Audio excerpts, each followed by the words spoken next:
Good morning students. Welcome to our online class. Students, today in this video we are going to start book 2, that is Indian Economic Development. Students, in this book there are total 4 units are there, and each unit is divided into different chapters. So today we are going to start chapter 1. That is development policies and experience from 1947 to 1990. The first unit name is development policies and experience from 1947 to 1990. This is the unit name, and in this unit there are 2 chapters are there. How many? 2 chapters are there. First chapter name is Indian Economy on the Eve of Independence. Indian Economy on the Eve of Independence is the first chapter, and the second chapter is Indian Economy from 1950 to 1990. Indian Economy from 1950 to 1990. So 2 chapters are there. So today, particularly in this video, today we are beginning with chapter 1, and the chapter name, as I told you, Indian Economy on the Eve of Independence. And in this video there are so many topics are there. First topic, low level of economic development under colonial rule. Second, agricultural sector. Third one, industrial sector. Fourth one, foreign trade. Fifth one, demographic conditions or demographic condition. Sixth one, occupational structure. And the seventh one, infrastructure. Besides these 7 topics, we will see that how British rule benefited to India and how British rule became an ill for our Indian economic development.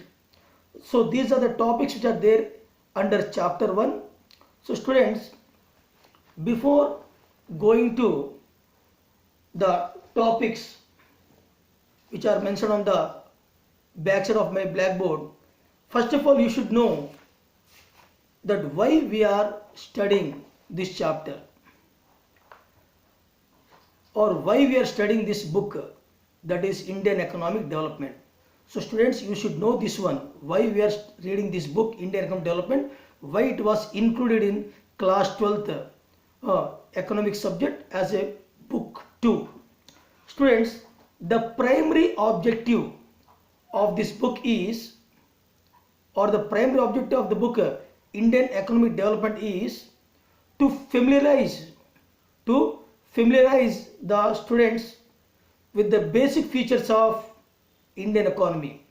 The prime aim, the main objective, the main aim of introducing this book is to familiarize the students with the Indian economic development or Indian economy and its development as we are seeing it today.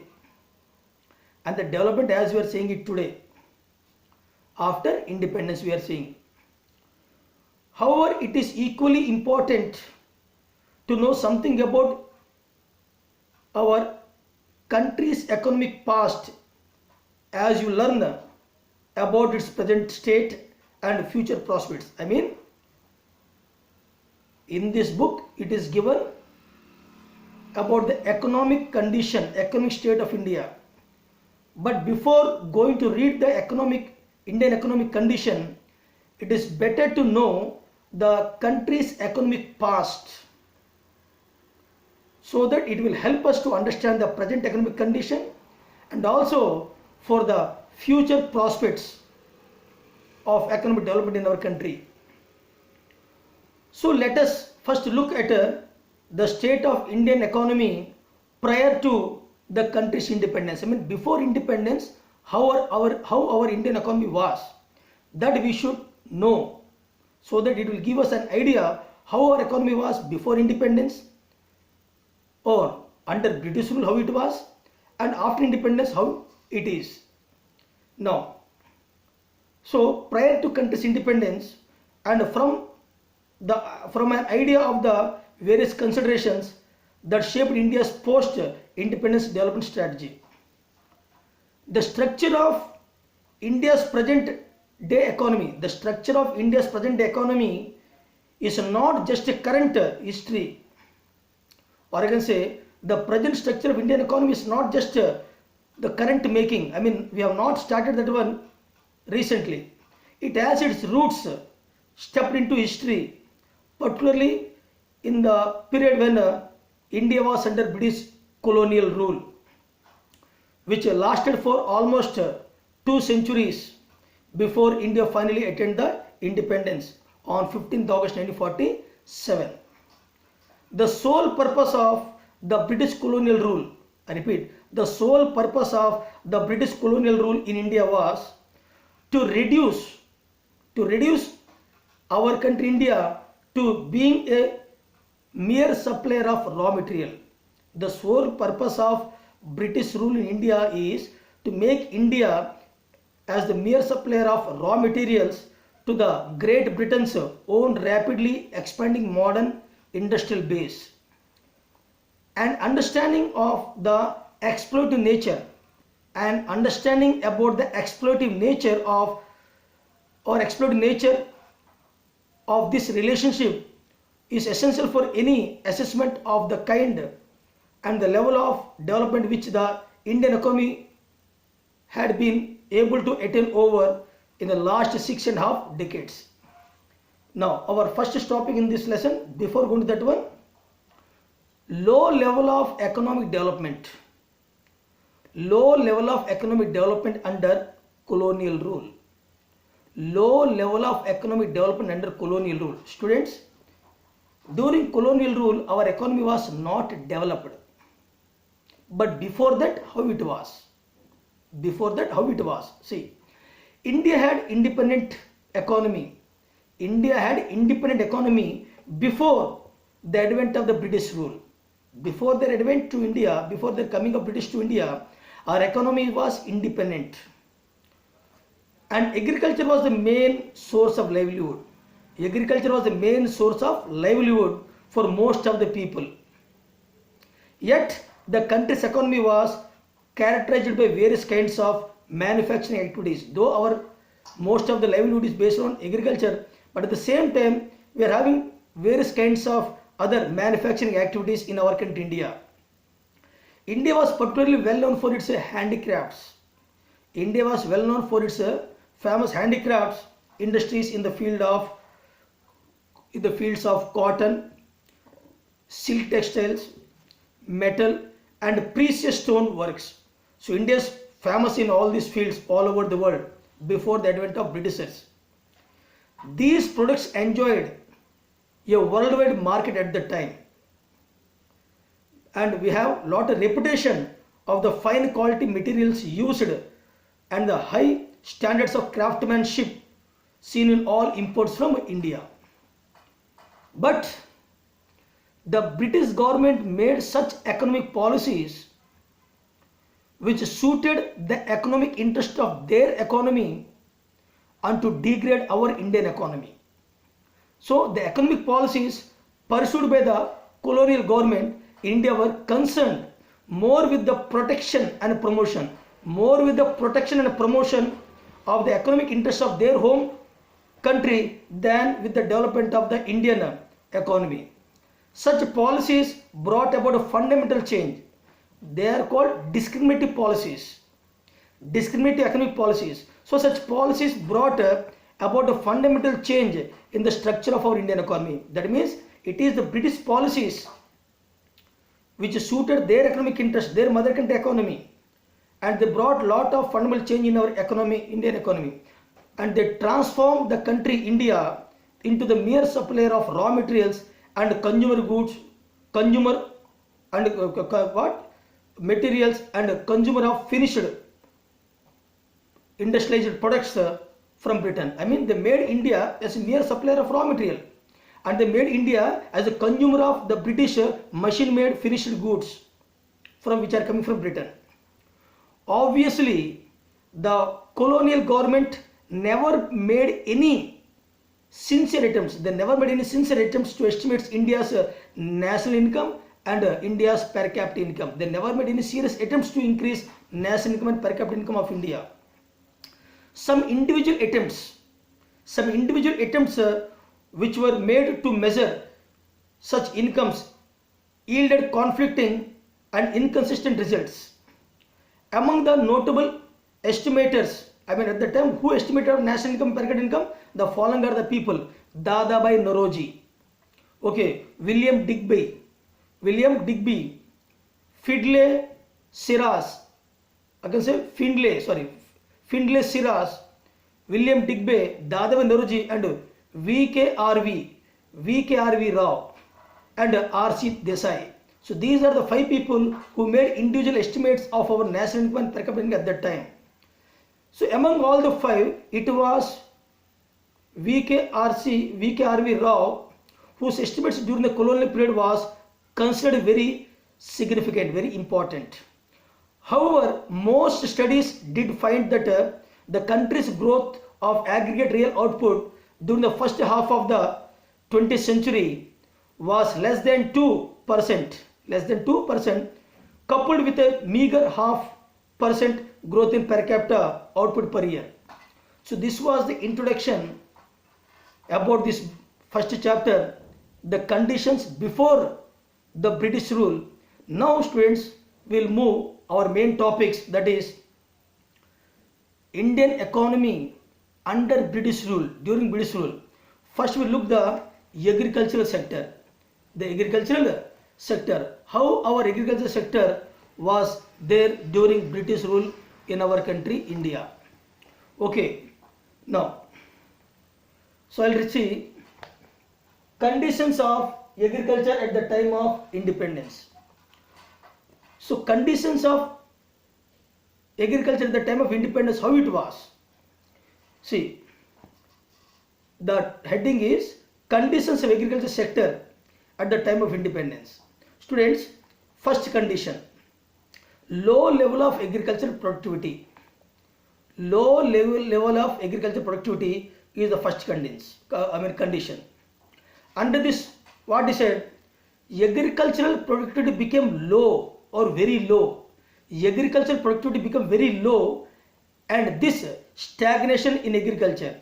Low agricultural productivity leads to agricultural stagnation. The growth was stopped. Agricultural stagnation in agricultural sector was mainly due to the systems of land settlement.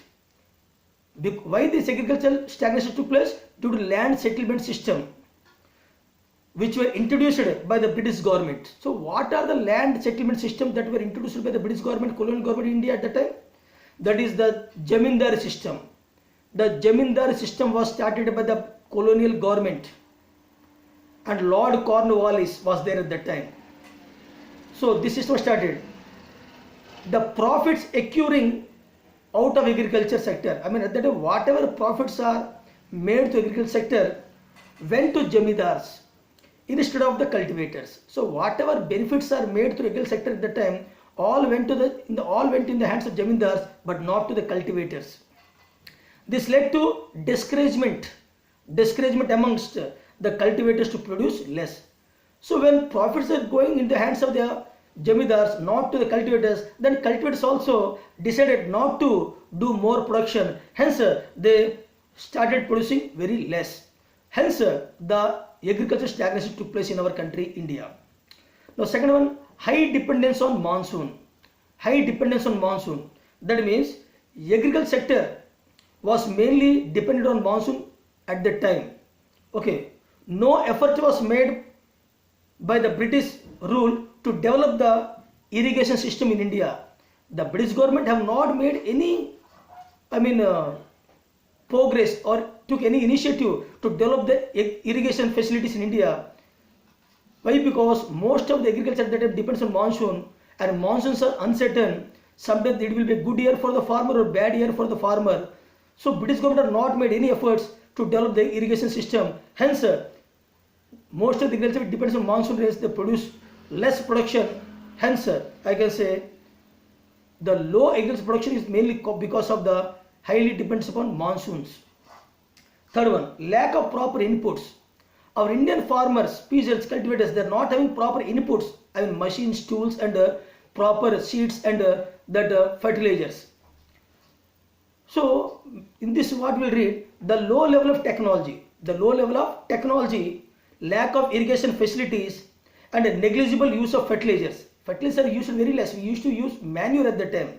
So low level of technology, lack of irrigation facility, and negligible use of fertilizers added to aggravate the plight of the farmers and contributed to the dismal level of agricultural productivity. I mean, because of all these three reasons, the agricultural productivity was very less.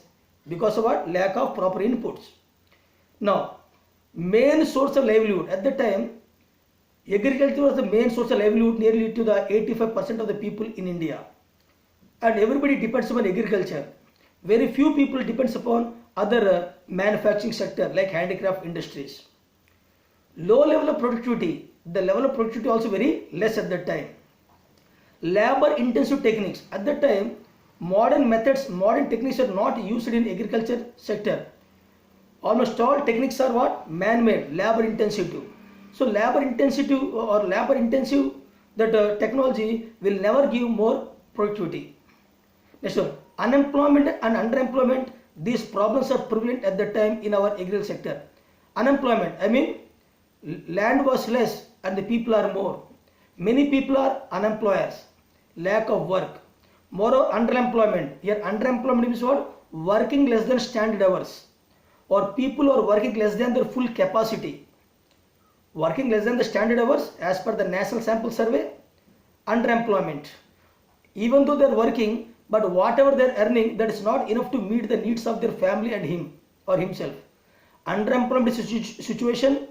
Underemployment situation when the people are working less than the standard hours, or even though they are employed, their earnings are not enough to meet the needs of himself and his family members. So unemployment, underemployment also prevailing in our agricultural sector at that time. So these are the conditions of what? Agricultural sector at the time of independence. Now, causes for stagnation of agricultural sector. Why our agricultural sector was stagnant? Why our agricultural sector was stagnant at that time? Students, there are several reasons for the stagnation of agricultural sector at that time. The following are the reasons. Three important reasons I will cite here. First one, introduction of land revenue system. Our topic is what are the causes for the stagnation of agriculture sector in India under British colonial rule. And the three important reasons are introduction of land revenue system, forceful commercialization of Indian agriculture, and lack of irrigation facilities and other resources. Lack of irrigation facilities and other resources. So these are the three major causes for agriculture stagnation under British rule. Now I'll explain each.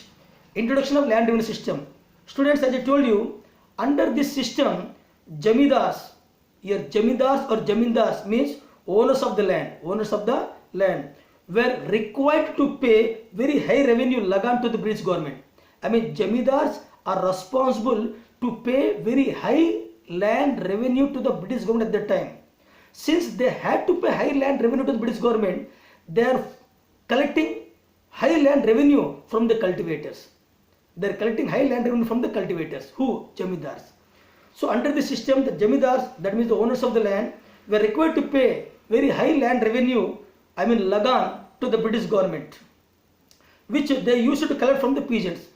Now jamidars, how they are getting the revenue to give to the British government? From the peasants or cultivators. The jamidars were mainly concerned with extracting high revenue. Their main aim is to extract high revenue from the cultivators or peasants, even though the crop was failed during some years. Okay, from the peasants, but never took any steps. These jamidars never took any steps to improve the productivity of the land. Only simply they are collecting more and more land revenue, but never paid any attention to increase the productivity of the agriculture. This resulted in the low agricultural productivity or production and worsened the peasants economically. So as a result, what happened? The agricultural productivity and production was decreased in India Moreover, the economic condition of the peasants or cultivators was worsened. Now, second one, forceful commercialization. Students, before the advent of British rule to India, our Indian farmers are mostly growing food crops because that is the source of their livelihood. They are growing almost all kinds of food crops.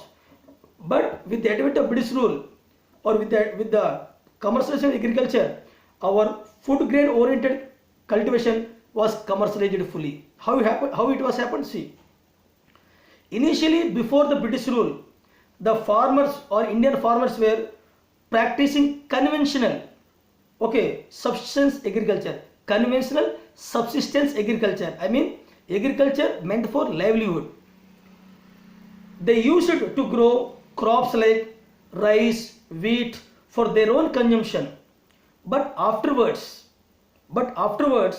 in order to feed the British, machines or their factories, in order to feed the machines and the factories of British industries with a cheap raw material, the Indian farmers were forced, not willingly, they were forced to grow commercial crops instead of food crops, like indigo, required by the British industries to dye the textiles. So they started growing tobacco, indigo, etc.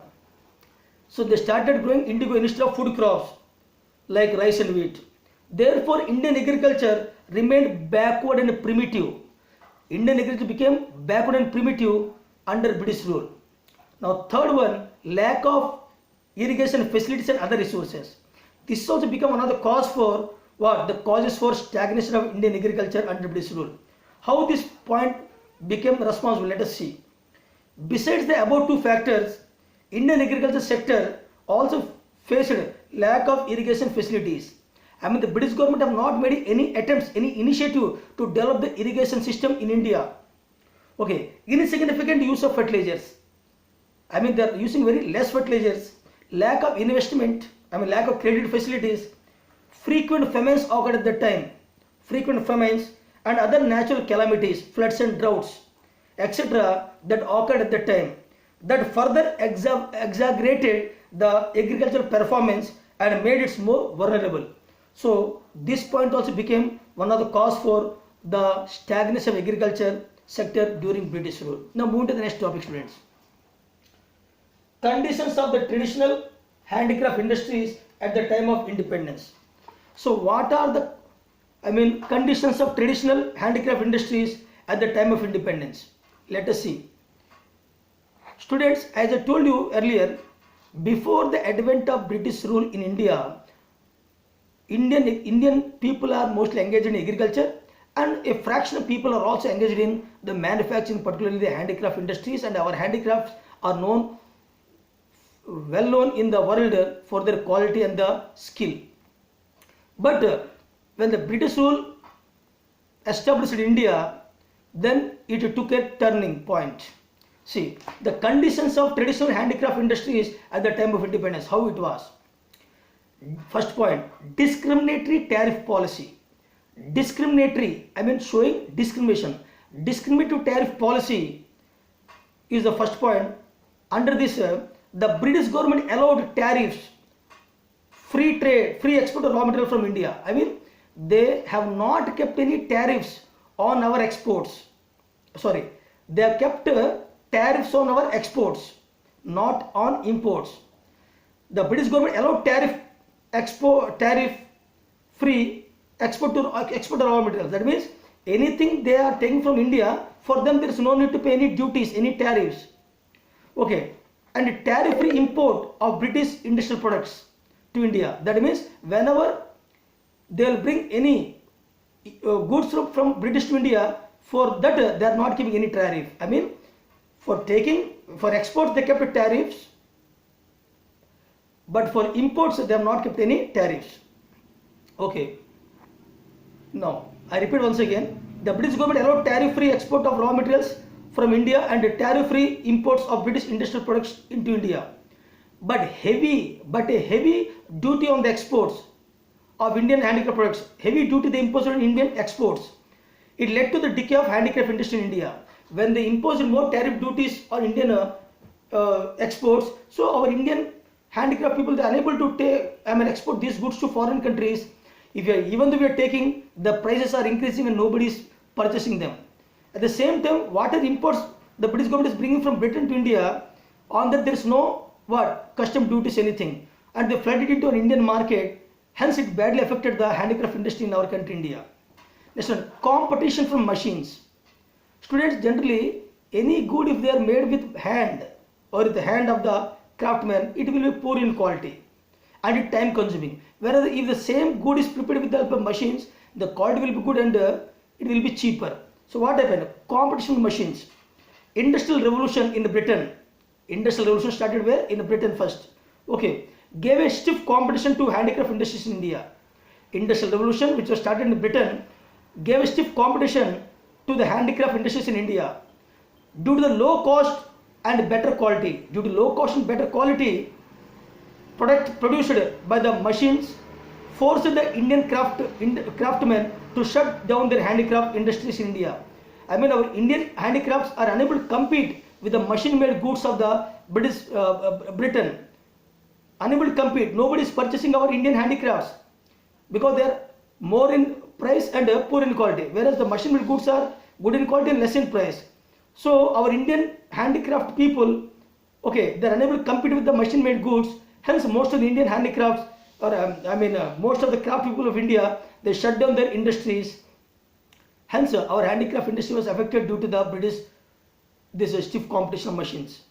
Next one, new patterns of demand. New patterns of demand. Owing to British rule in India, a new class of people emerged in India. Owing to British rule in India, a new class of people emerged in India. This changed the pattern of demand in India against the Indian products and in favor of British products. I repeat, owing to the British rule in India, a new class of people emerged in India. This changed the pattern of demand in India against the Indian products